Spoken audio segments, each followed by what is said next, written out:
This week's Parsha, we learn about God's final commandment to Moshe immediately before Moshe's death. God tells Moshe, go up to the mountain, look into the land of Israel, but you will not be able to enter it. Moshe, as we know, was not able to enter the land of Israel and passed away just before the Jews entered the land. But what's very interesting about this portion is the way God communicated with Moshe. It says, Vaydaber Hashem al Moshe, God spoke to Moses, Be'etzem hayom hazeh, in the midst of that very day. Why does the Torah mention in an expression of the midst of that very day? Rashi, the great commentator, points out that at the time the Jews refused to believe that Moshe was indeed going to pass away. They said, a man like Moshe took us out of Egypt, split the sea, brought the Torah down from Mount Sinai. This person is going to die? Impossible. We won't let it happen. God says he's going to die in the middle of the day, like everybody else. It seems to be a quite bizarre Rashi. For people to think that they can prevent someone from dying, of course. No. How can anybody be prevented from dying? After all, that's the way of the world. Anyone that's born passes away. I think there's a great lesson to be learned here.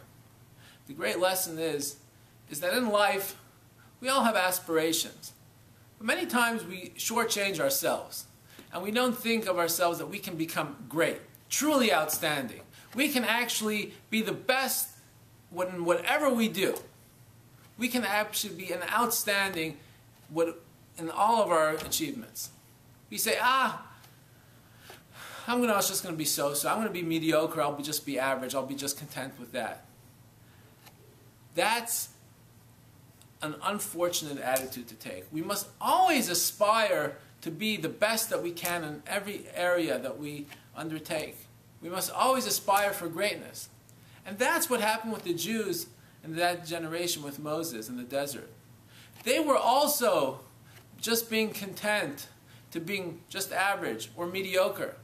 And they said the fact that Moshe was so amazing and outstanding was because he was some miracle worker. He was this prophet. He just did things which were so supernatural. And to prove that, we don't even think he's going to die. It was a convenient excuse for them to think that they cannot be as great as Moshe was. And God said to the people at that time, Moses will die like anybody else. And you will see that he was born like everybody else and he'll die like everybody else. And what made Moses so unique was the greatness that he achieved in his lifetime. And so too for all of you, God said. You can also be great like Moses was. Don't think that he was just some miracle worker. Folks, I think that's a really powerful lesson for us. Because in our lives, in our society, we many times shortchange ourselves. Let us remember the lesson of Moses and always aspire for greatness. Have a wonderful Shabbos.